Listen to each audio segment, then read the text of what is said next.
नमस्कार दोस्तों, स्वागत है आपका केटी वॉइस स्टोरी चैनल में। दोस्तों, हमारी आज की कहानी है वसीयत।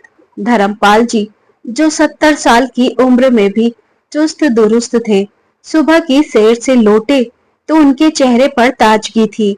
सूरज की रोशनी भी अभी आंगन में पूरी तरह से नहीं पसरी थी।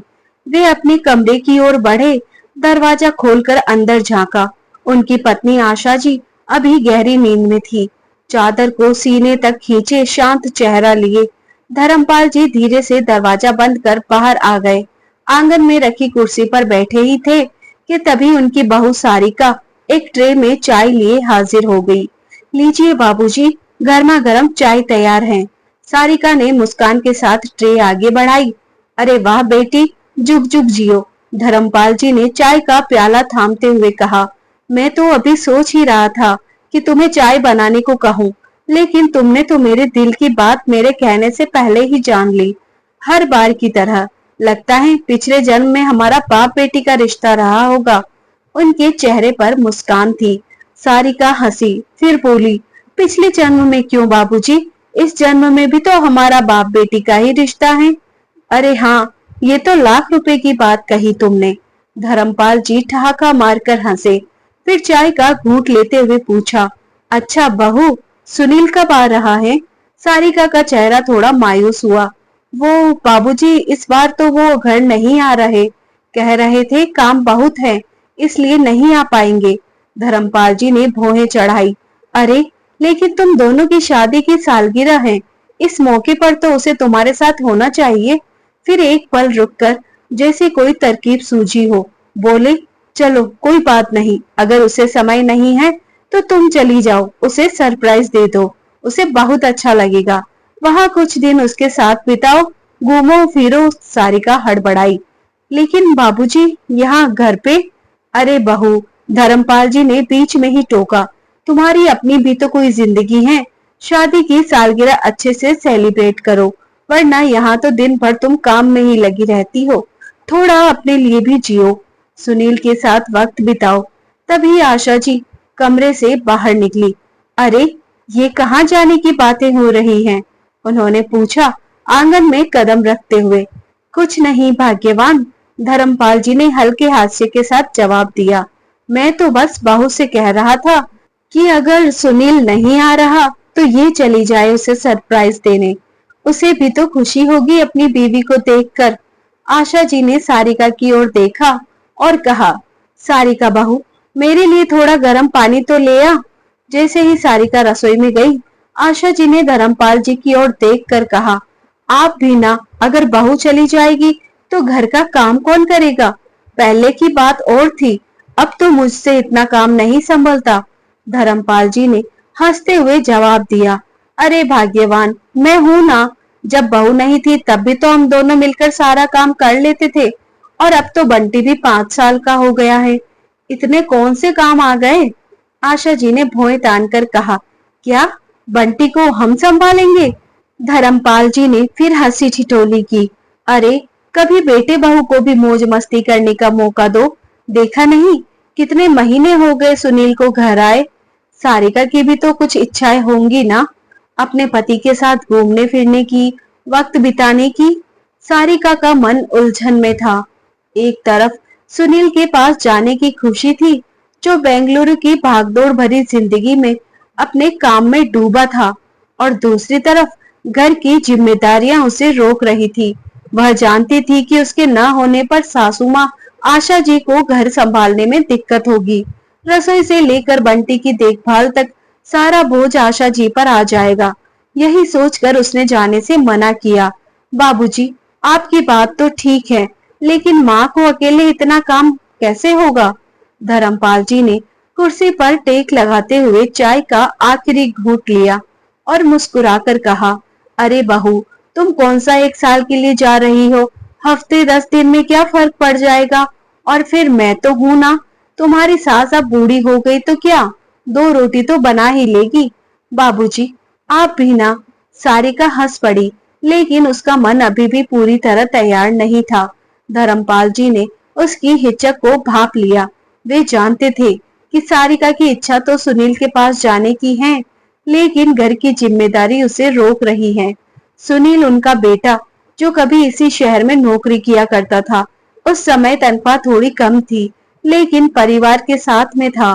फिर शादी के 1 साल बाद ही नौकरी में तरक्की मिली और साथ मिला तबादला भी, बेंगलुरु। उसके बाद सुनील बेंगलुरु चला गया। तब सारिका गर्भवती थी और सुनील ने उसे यहीं छोड़ दिया ताकि मां की छत्र छाया में उसकी देखभाल सही से हो सके। फिर बंटी का जन्म हुआ।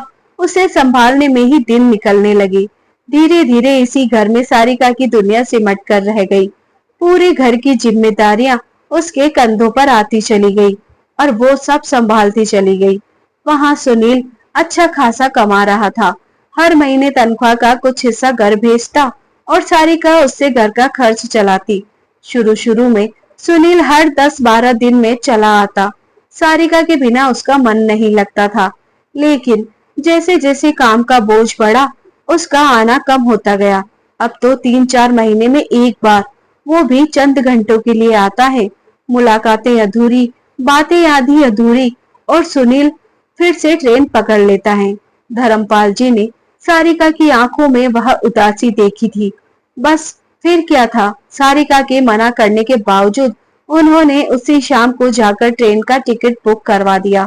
सारिका को जब ये पता चला तो वह हक्की बक्की रह गई। बहू, मैं जानता हूँ तुम्हारा मन वहां जाने को मचल रहा है। सुनील को सरप्राइज दोगी तो उसकी खुशी भी देखने लायक होगी। और हाँ, ये मत सोचना कि तुम्हारे बिना ये घर नहीं संभल पाएगा।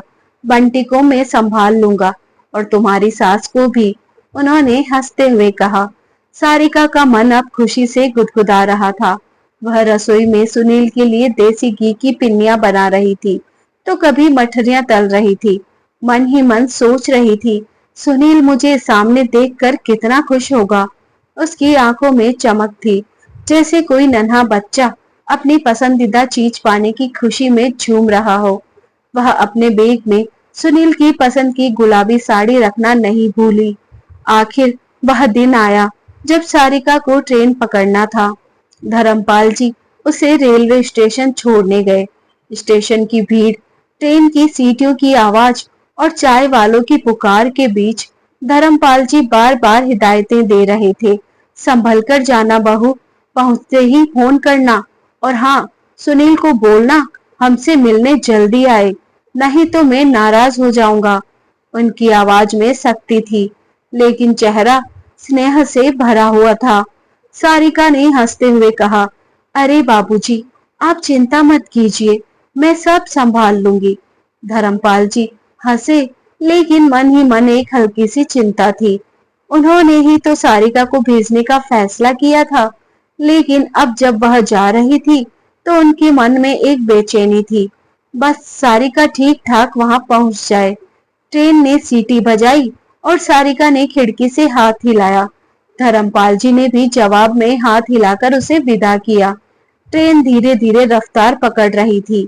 खिड़की से बाहर भागते हुए पेड़ों को देखती सारिका के चेहरे पर एक कोमल मुस्कान तैर रही थी। भीड़ भाड़, शोर और धूल से भरी इस यात्रा में भी उसके भीतर एक सुकून था। अपने पति से मिलने का उत्साह।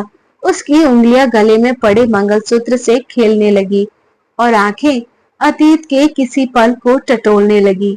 शादी की दूसरी सालगिरह पर कैसे अचानक ऑफिस से छुट्टी लेकर घर आ गए थे और बोले थे, चलो बाहर खाना खाते हैं। आज हम दोनों का खाना मत बनाना, आज बस मैं और तुम। वो हल्की सी हंसी हंसी, जैसे वो पल फिर से सामने आ गया हो। फिर एक और दृश्य उभरा। सुबह ऑफिस जाते वक्त पीछे से अचानक गले लगा लिया था और कहा था, तुम नहीं होती तो ना जाने मेरा क्या होता। उसके गालों पर हल्की लाली आ गई। बगल वाली सीट पर बैठी महिला ने देखा और मुस्कुरा दी। शायद समझ गई कि ये मुस्कान किसी खास पल को याद करके आ रही है। सुनील ने तो सोचा भी नहीं होगा कि शादी की 7वीं सालगिरह की राह पर मैं उसे यूं सरप्राइज दूंगी। मुझे देखकर खुशी से पागल हो जाएगा और हाँ, गुस्सा भी करेगा, बिना बताए कैसे चली आई। लेकिन फिर सीने से लगाकर कहेगा, कभी मत जाना। वो आंखें बंद कर कल्पना में खो गई। अब हर स्टेशन पर उसे लगता जैसे सुनील वहीं खड़ा हो और वो दौड़कर उससे लिपट जाए। सफर लंबा था, पर दिल की धड़कनों ने वक्त को पंख दे दिए। शाम के 7 बजे ट्रेन बेंगलुरु के रेलवे स्टेशन पर रुकी। हल्की सी ठंडी हवा थी और स्टेशन की भीड़ में चाय वालों, कूलियों और यात्रियों की आवाजें गूंज रही थी। सारिका ने अपने बैग को कंधे पर लटकाया और प्लेटफॉर्म पर उतरी। तभी उसका फोन बजा। स्क्रीन पर बाबूजी का नाम देखकर वह मुस्कुराई। हाँ बाबूजी, मैं पहुंच गई हूँ, उसने उत्साह से कहा। अभी अभी स्टेशन पर उतरी हूँ, अब ऑटो लेकर जा रही हूँ। धर्मपाल जी की आवाज में हल्की सी चिंता थी। अरे बहू, एड्रेस ध्यान से पढ़ लेना। हाँ हाँ बाबूजी, एड्रेस मुझे याद है, सारिका ने हंसते हुए जवाब दिया। फिर भी एक बार व्हाट्सएप पर देख लो, मैंने भेज दिया है। धर्मपाल जी ने जिद पकड़ ली। ठीक है बाबूजी, पहुंचकर फोन करती हूँ। इतना कहकर सारिका ने फोन काटा। उसने व्हाट्सएप खोला, एड्रेस एक बार फिर पढ़ा और फिर एक ऑटो वाले को बुलाकर सुनील के फ्लैट का पता बताया। ऑटो में बैठते ही सारिका का दिल जोर जोर से धड़कने लगा। वह सोच रही थी कि जब वह सुनील के सामने होगी तो वह कैसा रिएक्ट करेगा। क्या वह मुझे देखकर चिल्ला उठेगा या फिर मुझे बाहों में भर लेगा। उसने सोचा, बेंगलुरु की सड़कों की रौनक, ऊंची ऊंची इमारतें और चमचमाती लाइटें उसे एक अलग ही दुनिया में ले आई थी। यह शहर सुनील का था और अब वह उसकी दुनिया में कदम रखने जा रही थी। ऑटो एक मल्टी स्टोरी बिल्डिंग के सामने रुका। सारिका ने पैसे चुकाए और बैग कंधे पर लटका कर लिफ्ट की ओर बढ़ी। उसका दिल अब और तेजी से धड़क रहा था। लिफ्ट में खड़े होकर उसने अपने चेहरे को एक बार शीशे में देखा, अपना मेकअप ठीक किया और परफ्यूम छिड़का। लिफ्ट से उतरकर वह सुनील के फ्लैट के दरवाजे तक पहुंची। दरवाजे पर लगी नेम प्लेट पर सुनील शर्मा लिखा था। चेहरे पर मुस्कान बिखेरते हुए उसने दरवाजे की घंटी बजाई। कुछ पल बाद दरवाजा खुला। सारिका के दिल की धड़कनें उस पल ठहर सी गई जब देखा कि सामने सुनील खड़ा था। उसकी आंखों में आश्चर्य की चमक थी, लेकिन वह चमक वैसी नहीं थी जैसी सारिका ने अपनी कल्पनाओं में देखी थी। सुनील की आंखें फैली हुई थी, हाथ पांव ठंडे पड़ चुके थे और वह पत्थर सा जड़ खड़ा था, मानो वह किसी भूत को देख रहा हो। सारिका, उसकी आवाज में हैरानी थी। सारिका उसकी हालत देखकर हल्के से हंसी। देखा, चौंका दिया ना आपको, उसने हल्की मुस्कान के साथ कहा, लेकिन उसकी आवाज में एक अनकही बेचैनी थी। अब इतने हैरान क्यों खड़े हो? अरे बाबा, ये सपना नहीं, सच है। तुम्हारी पत्नी तुम्हारे सामने खड़ी है। सुनील ने कुछ कहना चाहा, लेकिन उसकी आवाज गले में ही अटक गई। सारिका, तुम यहाँ? उसकी आवाज कांप रही थी, जैसे कोई तूफान उसके भीतर मचल रहा हो। सारिका के मन में अब एक हल्की सी घबराहट उठने लगी थी, क्योंकि सुनील की आंखों में खुशी की जगह डर दिखाई दे रहा था। तभी अंदर से एक तेज बेफिक्र सी आवाज गूंजी। सुनील, दरवाजे पर कौन है? सारिका का दिल एक पल के लिए जैसे धड़कना ही बंद हो गया। वह आवाज अनजानी थी, लेकिन उसमें एक अजीब सा अधिकार था। इससे पहले कि सारिका कुछ समझ पाती, वो युवती बेडरूम से निकलकर दरवाजे तक पहुंची। उसने हल्के नीले रंग का नाइटी पहनी थी, बाल खुले थे और चेहरे पर एक बेफिक्र मुस्कान थी। अरे यार, क्या बात है, कौन है ये औरत? उसने सारिका की ओर देखते हुए कहा। सारिका की नजर उस युवती पर टिक गई। खूबसूरत सा चेहरा और छरहरी काया, लेकिन उसकी आवाज में एक अजीब सा गुरूर था। जी, आप कौन हैं और क्या काम है आपको हमसे? उसने सारिका से सवाल किया, जैसे वह इस घर की मालकिन हो। सारिका के लिए यह पल किसी बुरे सपने से कम नहीं था। वह हक्की बक्की खड़ी थी, उसकी जीभ जैसे तालू से चिपक गई थी। इससे पहले कि वह कुछ बोल पाती, वह युवती फिर बोली, अच्छा समझ गई, तुम कोई सेल्स गर्ल हो ना, है ना? कुछ बेचने आई हो, लेकिन हमें कुछ नहीं खरीदना, जाओ यहाँ से। कहते हुए उसने दरवाजा बंद करने की कोशिश की। सारिका का गला रूंध गया, लेकिन उसने खुद को संभाला। एक मिनट, उसकी आवाज में अब एक तेजी थी। मैं कोई सेल्स गर्ल नहीं हूँ और ना ही कुछ बेचने आई हूँ। उसने गहरी सांस ली, जैसे अपने सारे हौसले को एक जगह जमा कर रही हो। फिर उसने उस युवती की आंखों में देखकर कहा, पहले आप बताइए, आप कौन है और यहाँ क्या कर रही हैं? युवती ने भौहें चढ़ाई। कमाल है, हमारे घर आकर हमसे ही पूछ रही हो कि हम कौन हैं? बाहर नेम प्लेट देखी? सुनील शर्मा, यही है सुनील शर्मा। उसने सुनील की ओर इशारा किया।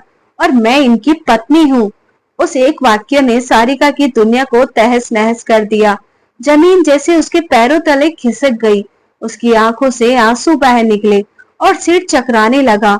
वह सुनील की ओर देखने की हिम्मत नहीं जुटा पा रही थी। उसका मन चीखना चाहता था, लेकिन गला सूखा पड़ गया था। सुनील ने उसकी ओर देखा। उसकी आंखों में अब साफ साफ अपराध बोध झलक रहा था। सारिका, मेरी बात सुनो, उसने कांपती आवाज में कहा। लेकिन सारिका के कानों में अब कुछ भी सुनाई नहीं दे रहा था। उसके सामने वे सारी रातें, वे सारे दिन नाचने लगे, जब वह सुनील का इंतजार करती थी। बंटी को सीने से लगाए सास ससुर की सेवा में दिन रात एक कर देती थी और थकी हारी बिस्तर पर लेटती और सुनील की एक कॉल का इंतजार करती थी। वह सोचती थी कि सुनील की मजबूरी है, कि वह काम में व्यस्त है, कि वह भी उसे उतना ही चाहता है। लेकिन अब यह सच उसके सामने खड़ा था, एक ऐसी सच्चाई जिससे उसके 7 साल के रिश्ते को एक पल में बिखेर दिया। सारिका ने खुद को किसी तरह संभाला। उसकी आंखें धुंधली हो रही थी, लेकिन वह उस अनजान युवती के सामने कमजोर नहीं पड़ना चाहती थी। तुम तुम उसकी पत्नी? उसने टूटी सी आवाज में कहा, लेकिन उसकी नजर अब सुनील पर थी। सुनील, ये सच है? सुनील का चेहरा लटक गया। वह कुछ बोलना चाहता था, लेकिन शब्द जैसे उसका साथ छोड़ गए थे। सुनील अब आगे बढ़ा, हड़बड़ाया सा। सारिका, मेरी बात सुनो। क्या सुनूं सुनील? क्या कुछ कहने सुनने लायक कुछ बचा है अभी? हमेशा एक ही बात कहते थे, बिजी हूँ, अभी काम है। तो ये काम था तुम्हें? अरे सुनो तो सारिका, वो फिर बोला। लेकिन सारिका ने बात काट दी। मत बोलो, क्योंकि अब कुछ भी सुनने की ताकत नहीं बची मुझ में। सारिका की आंखों से आंसू अब गालों पर नहीं, बल्कि उसकी आत्मा पर गिर रहे थे।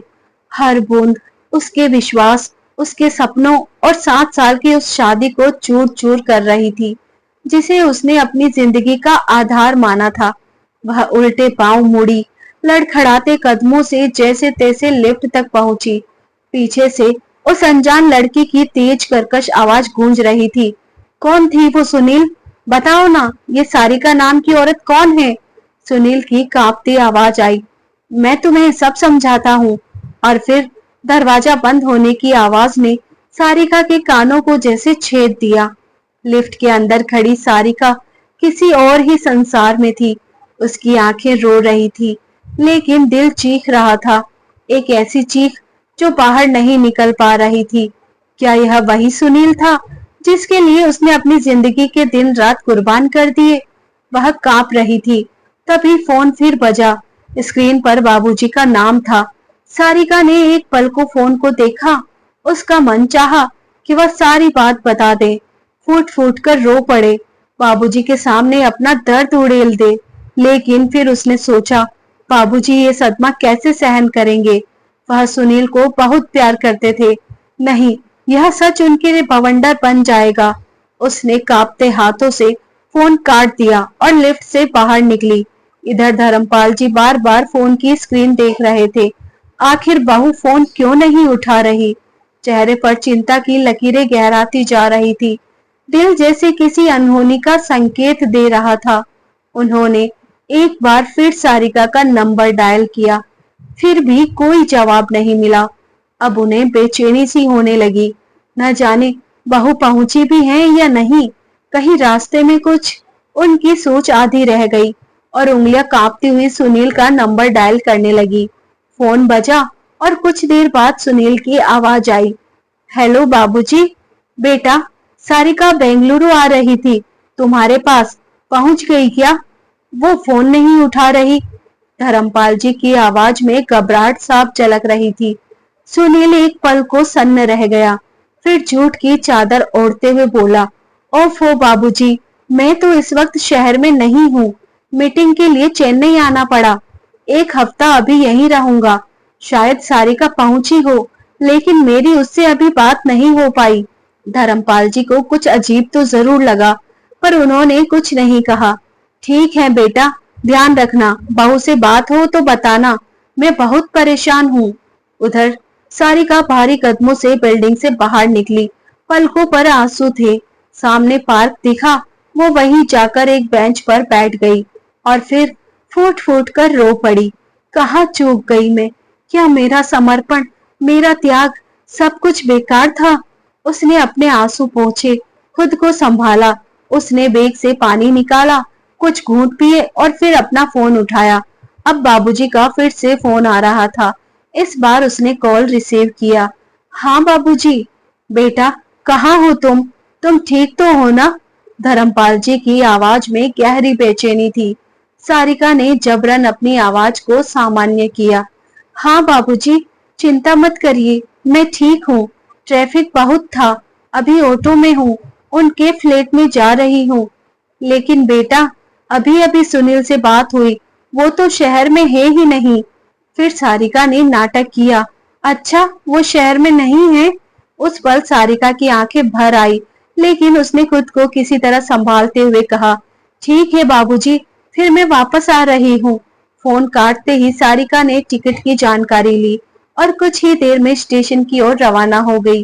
ट्रेन की खिड़की से बाहर देखते हुए उसकी आंखें नम थी। बारिश की बूंदों की तरह उसके आंसू भी लगातार बह रहे थे। मैं तो उन्हें सरप्राइज देने चली थी और उन्होंने मुझे जिंदगी का सबसे बड़ा सरप्राइज दे दिया। पलकों पर 7 साल की यादें जमा हो गई थी। वो रातें जब फोन पर घंटों बातें होती थी, वो चिट्ठियां जो शादी के बाद शुरू में आती थी, वो वादे जो हर बार टूटते चले गए। क्या इतनी आसानी से कोई इंसान भूल सकता है सब कुछ? उसका दिल पूछता था, क्या मैं इतनी बुरी थी? सोचते सोचते वो रुआंसी हो उठी। सामने की सीट पर बैठी एक बूढ़ी औरत मुस्कुराते हुए पूछ बैठी, बेटा, लगता है पहली बार अकेले सफर कर रही हो, इसलिए थोड़ी घबराहट हो रही है। सारिका ने उनकी ओर देखा, जबरदस्ती मुस्कुराने की कोशिश की, लेकिन होंठ बस कांप कर रह गए। वह खुद को समझाने की कोशिश कर रही थी, लेकिन हर कोशिश में सुनील के साथ उस लड़की का चेहरा सामने आ जाता। इधर घर पर धर्मपाल जी आंगन में चक्कर काट रहे थे। उनकी उंगलियां बार बार फोन पर सारिका का नंबर डायल कर रही थी, लेकिन हर बार फोन अनसुना रह जाता। ये बहू फोन क्यों नहीं उठा रही? उनकी बेचैनी बढ़ती जा रही थी। आशा जी रसोई से बाहर निकली और उन्हें टहलते देखकर बरस पड़ी। मैंने तो मना किया था, क्या जरूरत थी उसे अकेले बेंगलोर भेजने की? लेकिन आपको तो सरप्राइज देने की पड़ी थी। मेरा बेटा वहां सारा दिन आराम थोड़ी करता है, पूरे घर की जिम्मेदारी उसके कंधों पर है। दिन रात मेहनत करता है, बेचारे को ढंग की रोटी भी नसीब नहीं होती होगी। धर्मपाल जी ने सिर झुकाया। अरे भाग्यवान, मैंने तो सोचा था बहू को खुशी मिलेगी, सुनील को देखकर उसका मन हल्का हो जाएगा। उनकी आवाज में पछतावा था, लेकिन साथ ही एक भोलापन भी, और खुशी। आशा जी ने तंज कसा। अब देखो, ना बहू फोन उठा रही है ना सुनील। उनकी बातों में चिंता थी, लेकिन धर्मपाल जी को डांटने का मौका भी नहीं छोड़ रही थी। अगली सुबह जब ट्रेन अपने शहर के रेलवे स्टेशन पर रुकी, सारिका प्लेटफॉर्म पर उतरी। उसकी आंखें रो रो कर सूज चुकी थी, चेहरा थकान और दर्द से भारी था। उसने एक ऑटो लिया और घर की ओर चल पड़ी। घर पहुंचते ही धर्मपाल जी और आशा जी की जान में जान आई। अरे बहू, आ गई तू? धर्मपाल जी ने दरवाजे पर ही उससे पूछा। सब ठीक है ना बेटी? उनकी आंखों में राहत थी, लेकिन सारिका की सूजी आंखें देखकर उनका दिल धक से रह गया। आशा जी ने भी उसे गौर से देखा और तपाक से बोली, अगर तुझे भेजने से पहले इन साहब ने सुनील से एक बार बात कर ली होती तो वो तकलीफ ना होती ना ये। सारिका ने सास की बात सुनी और मन ही मन सोचा, हाँ, अगर बाबूजी ने फोन कर लिया होता तो शायद मुझे ये तकलीफ ना होती। लेकिन फिर सच्चाई भी तो सामने ना आती। मैं तो ताउम्र उस धोखेबाज के झूठ में जीती रहती।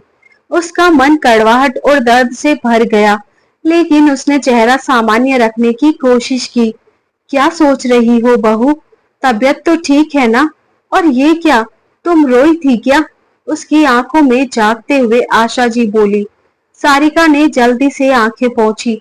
कुछ नहीं माँ जी, बस थक गई हूँ, जाकर थोड़ा आराम करती हूँ। इतना कहकर उसने बैग उठाया और अपने कमरे की ओर बढ़ गई। वह नहीं चाहती थी कि सास ससुर उसकी आंखों में छिपा सच पढ़ ले। कमरे में घुसते ही उसकी नजर बंटी पर पड़ी, जो बिस्तर पर गहरी नींद में सो रहा था। वह बंटी के पास बैठ गई, उसके माथे पर हाथ फेरा और फिर आंसू बहाने लगी। सारिका, बेटा खाना खा लो। आशा जी ने बाहर से आवाज लगाई। माँ जी, मैं बहुत थक गई हूँ, अभी सोना चाहती हूँ, भूख नहीं है। सारिका ने जवाब दिया और दरवाजा बंद कर लिया। वह बिस्तर पर लेट गई, लेकिन नींद उससे कोसों दूर थी। सारिका देर तक चुपचाप बैठी रही। कमरे में बंद खामोशी उसके मन के शोर से भी भारी थी। मन तो कर रहा था अभी के अभी ये घर छोड़ दूं, सब कुछ पीछे छोड़कर कहीं दूर निकल जाऊं। लेकिन फिर जिंदगी के वो सारे सवाल सामने आ खड़े हुए, जिनका कोई आसान जवाब नहीं था। जाऊं तो जाऊं कहाँ? लेकिन मायके जाने का ख्याल आते ही उसका मन सिकुड़ गया। मायके वालों पर बोझ बनकर बैठ जाना, नहीं, यह उसके बस की बात नहीं थी। उसने कभी अपने माता पिता को इस तरह की तकलीफ देने की नहीं सोची थी। और फिर वह आत्मनिर्भर भी तो नहीं थी। घर का हर खर्च, बंटी की छोटी छोटी जरूरतें, सास ससुर की दवाइयां, सब कुछ तो सुनील की भेजी रकम से चलता रहा था। यह सोचकर उसका गला और रूंध गया। जिस इंसान ने उसे धोखा दिया, उसी की कमाई पर वह आज भी निर्भर थी। कोई फैसला ले भी तो कैसे? उधर बेंगलुरु में सुनील के फ्लैट में उसकी दूसरी पत्नी टीना ने सवालों की झड़ी लगा दी थी। टीना, जिसके साथ उसने 4 साल पहले शादी की थी, सवाल पूछ रही थी। कौन थी वो औरत? सुनील? कौन थी वो सारिका? बताओ, सच क्या है? उसकी आवाज में गुस्सा और दर्द दोनों थे। सुनील का चेहरा लटक गया। वह जानता था कि अब सच छिपाना नामुमकिन है। उसने नजरें झुकाकर कांपती आवाज में कहा, टीना, मैंने तुमसे झूठ बोला था। मैं शादीशुदा हूँ। सारिका मेरी पत्नी है और मेरा एक बेटा भी है। टीना की आंखें अविश्वास से फैल गई। क्या? मुझसे शादी करने से पहले तो तुमने कहा था कि तुम अविवाहित हो, फिर ये सब क्या है? जल्दी ही मुझे अपने परिवार से भी मिलवाने वाले थे। मैं हैरान हूँ, 4 साल तक तुमने मुझे अंधेरे में रखा। टीना के शब्द तीर की तरह सुनील के सीने में चुभ रहे थे। अरे टीना, मेरी बात सुनो, मैं सिर्फ तुमसे प्यार करता हूँ। वो लड़की तो परिवार वालों ने जबरदस्ती गले बांध दी मेरे। मेरा यकीन करो, मेरे दिल में अगर किसी के लिए जगह है तो वो तुम हो। सुनील ने उसे मनाने की कोशिश की। उसके बाद टीना कुछ नहीं बोली, लेकिन अब वो चिंता में पड़ा था। कहीं सारिका ने घर पहुंचकर सारी बात माँ बाबूजी को बता दी तो? नहीं, मुझे जल्दी घर जाना होगा। एक बार घर गया तो सारिका को भी जैसे तैसे मना ही लूंगा। पता नहीं कहां से ख्याल आया उसे भी सरप्राइज देने का। अच्छे भले दिन गुजर रहे थे, न सारिका यहाँ आती और ना ये सब तमाशा खड़ा होता। अगली दोपहर ही सुनील घर के लिए निकल पड़ा। जब सुनील घर पहुंचा, आशा जी उसे देखकर खुशी से चहक उठी। अरे बेटा, तू आ गया। उन्होंने उसे गले लगाया और दोनों अंदर आए। लेकिन धर्मपाल जी की नजरें सुनील पर टिक गई। बेटा, तू तो 1 हफ्ते के लिए गया था ना, इतनी जल्दी कैसे लौट आया? उनकी आवाज में शक की हल्की सी छाया थी। सुनील ने हल्का सा हंसने की कोशिश की। नजरें चुराते हुए वो बोला, वो बाबूजी, मेरा काम जल्दी खत्म हो गया था तो सोचा आप सबसे मिलने चला आऊं। लेकिन धर्मपाल जी का मन कुछ और ही कह रहा था। फिर भी उन्होंने कुछ नहीं कहा, बस धीरे से गर्दन हिला दी। सुनील बेटा, चल पहले हाथ मुंह धो ले, मैं बहू को खाना बनाने को कहती हूँ। थक गया होगा ना? सारिका बहू, देख तो सुनील आया है। आशा जी ने आवाज दी। लेकिन आशा जी और धर्मपाल जी हैरान थे। जो सारिका हर बार सुनील के लौटते ही मुस्कान के साथ पानी, चाय और मनपसंद खाना तैयार करती थी, आज वह अपने कमरे से बाहर तक नहीं निकली। आशा जी ने फिर आवाज लगाई, सारिका बहू, सुन रही हो? सुनील भूखा होगा, उसे खाना नहीं खिलाओगी? कई सेकंड तक कोई जवाब नहीं आया। फिर कमरे का दरवाजा खुला और थकी फीकी बेजान सी सारिका बाहर आई। बिना कुछ बोले रसोई घर में चली गई। कुछ ही देर में टेबल पर खाना लग गया था। करेले की सब्जी और कद्दू। आशा जी ने थाली में नजर डाली और भड़क पड़ी। ये क्या बनाया है बहू? सुनील आया है और तुम करेले बना रही हो? हमेशा तो उसकी पसंद का खाना बनाती थी तुम। आज क्या हुआ है? सारिका खामोश रही। ना सफाई दी और ना ही शिकायत की। और सुनील, जिसने जिंदगी भर कभी करेला हाथ तक नहीं लगाया, आज बिना कोई शब्द बोले थाली उठा ली। कड़वे करेले के साथ चुपचाप रोटी खा गया। धर्मपाल जी सब कुछ देख रहे थे। उनका मन अब भी सशंकित था। कुछ तो जरूर हुआ है जो हमारी नजरों से छिपा है। सारिका बहू कभी ऐसा नहीं करती थी। थोड़ी देर बाद सारिका सारा काम निपटा कर कमरे में लौटी तो सुनील बंटी को गोद में लेकर वहीं बैठा था। जैसे ही सारिका अंदर आई, सुनील ने बंटी को सुलाकर धीरे से उसका हाथ पकड़ा। सारिका, मुझसे बात क्यों नहीं कर रही हो? मैं मानता हूँ मैंने गलत किया है। इसके लिए तुम जितनी बार चाहो मैं माफी मांगने को तैयार हूँ। लेकिन सारिका ने अपना हाथ छुड़ा लिया। ठंडी निगाहों से उसे देखा, फिर कुछ बोले बिना रसोई की ओर बढ़ गई। सुनील अवाक खड़ा रह गया। इधर धर्मपाल जी की नजरें सुनील और सारिका के बीच की उस अनदेखी दूरी को भेदने की कोशिश कर रही थी। वह समझ चुके थे कि यह कोई मामूली अनबन नहीं थी। सुनील की बनावटी मुस्कान और सारिका की चुप्पी उनके मन में सवालों का जाल बुन रही थी। शाम ढलते ढलते धर्मपाल जी ने सुनील व सारिका को अपने पास बुलाया। अपनी कुर्सी पर बैठे धर्मपाल जी की आवाज में गंभीरता थी, लेकिन उसमें एक पिता का स्नेह भी साफ झलक रहा था। सुनील बेटा, सारिका बहू, मैं देख रहा हूँ कि तुम दोनों के बीच कुछ ठीक नहीं है। सारिका का व्यवहार सुनील के आने के बाद से बिल्कुल बदल गया है। और सुनील, तू भी पहले जैसा नहीं रहा। मैं जानता हूँ कि तुम दोनों के बीच कुछ हुआ है, लेकिन ये नहीं जानता कि क्या। सच सच बताओ, बेंगलुरु में क्या हुआ था? सारिका ने नजरें झुकाए रखी। उसका मन चाह रहा था कि वह सारी सच्चाई उड़ेल दे, लेकिन सुनील की मौजूदगी उसे रोक रही थी। उसका गला रूंधा हुआ था और आंखें नम। इससे पहले कि वह कुछ बोल पाती, सुनील ने हल्का सा हंसने की कोशिश की। बाबूजी, आप बेकार में परेशान हो रहे हैं। सब कुछ ठीक है। उसकी आवाज में बनावटी बेफिक्री थी, लेकिन सच छिपाने की कोशिश करते हुए उसके हाथ कांप रहे थे। सारिका की खामोशी अब टूट चुकी थी। उसने सिर उठाया और दृढ़ स्वर में बोली, नहीं बाबूजी, कुछ भी ठीक नहीं है। फिर उसने सारा सच बयान कर दिया। बेंगलुरु में जब वो सुनील के फ्लैट में पहुंची थी तो क्या क्या हुआ, एक एक बात उसने बता दी। हर शब्द के साथ आंगन में सन्नाटा पसरता गया। धर्मपाल जी के पैरों तले जमीन खिसक गई।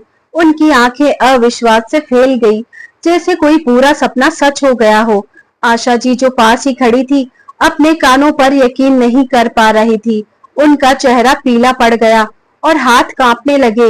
ये तूने क्या किया सुनील? धर्मपाल जी की आवाज कांप रही थी, जैसे उनके दिल को कोई गहरा घाव लग गया हो। मेरे बेटे ने मेरी बहू के साथ ऐसा धोखा किया? सुनील ने सिर झुकाकर कहा, बाबूजी, ऐसा कुछ नहीं है। ये सब बस एक गलतफहमी है। उसकी आवाज में हल्की सी हड़बड़ाहट थी, लेकिन वह अब भी सच को टालने की कोशिश कर रहा था। आशा जी ने अपने बेटे की ओर देखा। उनका ममता भरा दिल अभी भी सुनील को बचाने की कोशिश में था।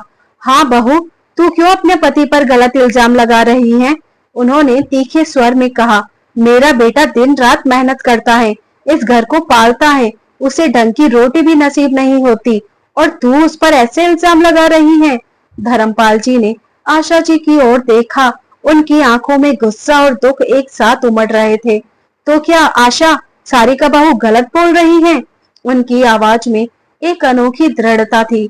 मुझे अपनी बहू पर पूरा भरोसा है।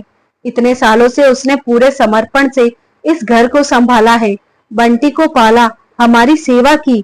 मैं उसके स्वभाव को जानता हूँ, वो झूठ नहीं बोल सकती। आशा जी ने तर्क देने की कोशिश की। अरे तो क्या हुआ, अगर हो भी गई मेरे बेटे से गलती, आगे से सुधर जाएगा, लेकिन इसमें बात का बतंगड़ बनाने की क्या जरूरत है। उनकी आवाज में अब भी ममता थी, लेकिन कहीं न कहीं वह सच को नजरअंदाज करने की कोशिश कर रही थी। धर्मपाल जी का चेहरा सख्त हो गया। ये गलती नहीं, गुनाह है आशा, और तू इस गुनाह पर पर्दा डाल रही है। उन्होंने सुनील की ओर देखा। उनकी आंखें गुस्से से लाल थी। बेटा, तूने ऐसा कैसे कर दिया? अपनी पत्नी, अपने बेटे, अपने परिवार के साथ ऐसा धोखा? अचानक सुनील का गुस्सा भड़क उठा। अच्छा बाबूजी, तो आप इस औरत की तरफदारी कर रहे हैं?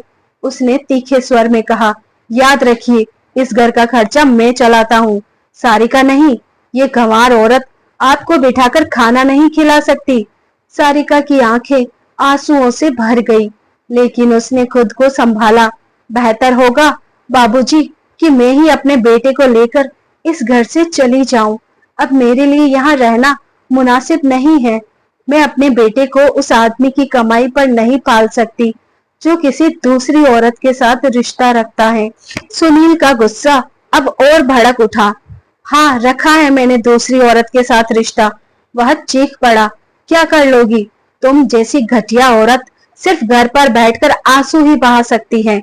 उसके शब्द आंगन में तीर की तरह गूंजे। सारिका का दिल जैसे चाक हो गया, लेकिन इससे पहले कि वह कुछ कह पाती, आशा जी का खून खोल उठा। वह तेजी से आगे बढ़ी और जोरदार तमाचा उसके गाल पर जड़ दिया। क्या कहा तूने? घटिया औरत? अरे घटिया हरकत तो तूने की है। उनकी आवाज में अब ममता नहीं, बल्कि एक माँ का गुस्सा था। मुझे लगा था तुझे अपनी गलती का पछतावा है, लेकिन तेरी बातें सुनकर तो ऐसा नहीं लगता कि तू सुधरने वाला है। तू तो सीना ठोक कर हम सबके सामने ऐसी बातें कर रहा है। शर्म आती है मुझे तुझे अपना बेटा कहते हुए। आंगन में सन्नाटा छा गया। धर्मपाल जी की आंखें नम थी, लेकिन उनकी आवाज में अब भी दृढ़ता थी। सारिका बेटी, तू कहीं नहीं जाएगी। अगर किसी को इस घर से जाना है तो वो ये बेशर्म जाएगा। सुनील ने एक पल के लिए अपने माता पिता को देखा। उसे यकीन नहीं हो रहा था कि वे दोनों उसकी जगह सारिका का साथ दे रहे हैं। सुनील का गुस्सा और गुरूर अब उसकी जुबान पर सवार था। तल्ख लहजे में वो बोला, ठीक है, रख लो इस गंवार को अपने पास। मैं भी देखता हूँ मेरी तनख्वाह के बिना इस घर का गुजारा कैसे चलता है। मेरी दूसरी पत्नी इस गांव की औरत से कई ज्यादा पढ़ी लिखी और सुंदर है। अब मैं उसी के साथ रहूंगा। इस घर के किसी भी सदस्य से मेरा कोई रिश्ता नहीं।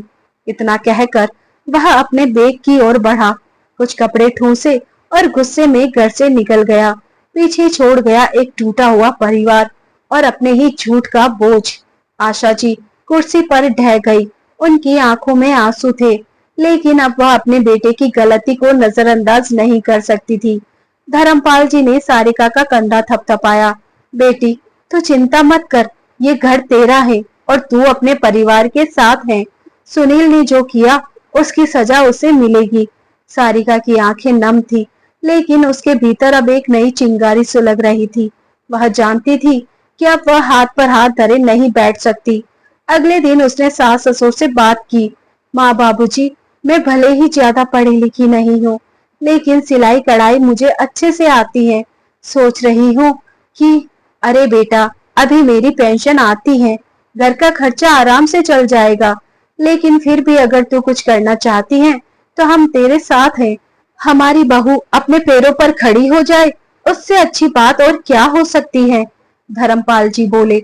अगले ही दिन सारिका ने घर में सिलाई सेंटर शुरू करने का फैसला किया। काम शुरू हो गया। देखते ही देखते आस पड़ोस में उसके काम की तारीफ होने लगी और महिलाएं सिलाई कढ़ाई करवाने आने लगी। इधर सुनील बेंगलुरु अपने फ्लैट में पहुंचा। उसने ठान लिया था कि वह अब टीना के साथ अपनी नई जिंदगी शुरू करेगा और इस बार कोई उसे रोक नहीं पाएगा। लेकिन जब वह फ्लैट में दाखिल हुआ तो वहां सन्नाटा पसरा था। टीना कहीं नहीं थी। उसने फोन निकाला और कॉल किया। टीना, तुम कहाँ हो? उसकी आवाज में अधीरता थी। बस थोड़ी देर में आ रही हूँ। टीना ने ठंडे लहजे में जवाब दिया। कुछ देर बाद वह फ्लैट में पहुंची, लेकिन उसके हाथों में एक सूटकेस था। वह बिना कुछ बोले अपने कपड़े और सामान पैक करने लगी। टीना, ये क्या कर रही हो?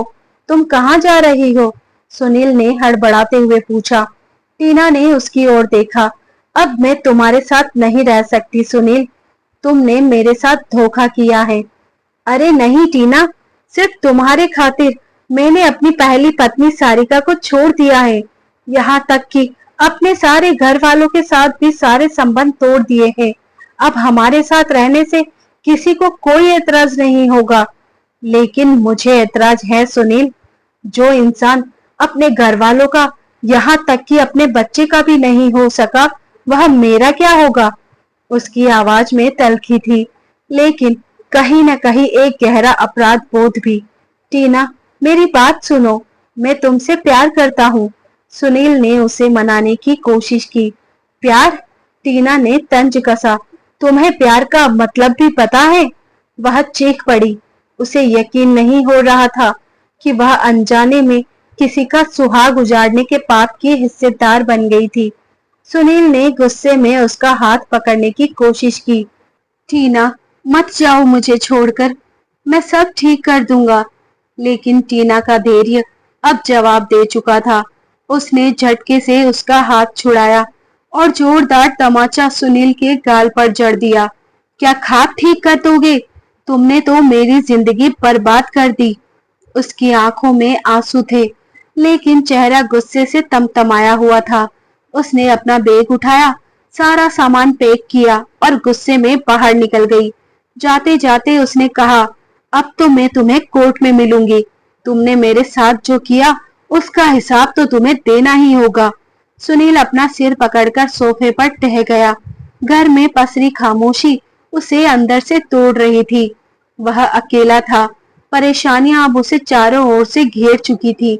उधर सारिका के सिलाई सेंटर का काम जोर पकड़ने लगा, तो धर्मपाल जी ने अपनी गांव की जमीन का एक हिस्सा बेचकर सारिका के नाम पर बाजार में एक दुकान खरीद ली, जहां सारिका ने बुटीक खोल लिया। अपनी मदद के लिए 2 लड़कियों को रख लिया और देखते ही देखते और तरक्की होने लगी। आशा जी भी अब अपनी बहू का साथ देने लगी। घर के काम और बंटी की जिम्मेदारी सब मिलकर संभाल रहे थे। दिन यूं ही गुजरते गए। एक दिन धर्मपाल जी ने अपने वकील को घर बुलवाया और वसीयत लिखवाई। उन्होंने वसीयत में लिखवाया कि उनकी और उनकी पत्नी की मृत्यु के बाद उनकी सारी जमीन और जायदाद पर सारिका और बंटी का हक होगा। वसीयत पढ़कर सारिका की आंखों से झरझर आंसू बहने लगे।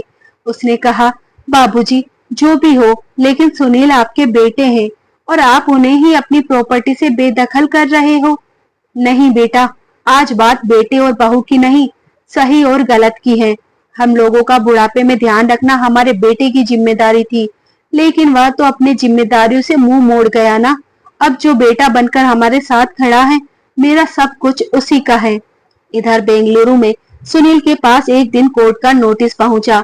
पढ़ते ही उसके पैरों तले जमीन खिसक गई। टीना ने उस पर धोखाधड़ी का केस दर्ज कर दिया था। उसका गुरूर, उसका झूठ और उसका अभिमान अब उसे बर्बादी की कगार पर पहुंचा चुका था। अब वो बिल्कुल अकेला पड़ चुका था। सुनील की हालत अब धोबी के कुत्ते जैसी हो चुकी थी, जो ना घर का रहा और ना ही घाट का। तो दोस्तों, ये थी हमारी आज की कहानी। उम्मीद करती हूँ पसंद आई होगी। ऐसी ही और कहानियां जानने के लिए बने रहिए हमारे साथ। वीडियो को लाइक और शेयर करना ना भूलिए और कमेंट करके बताइए कि आप ये कहानी कहाँ से सुन रहे हैं। धन्यवाद।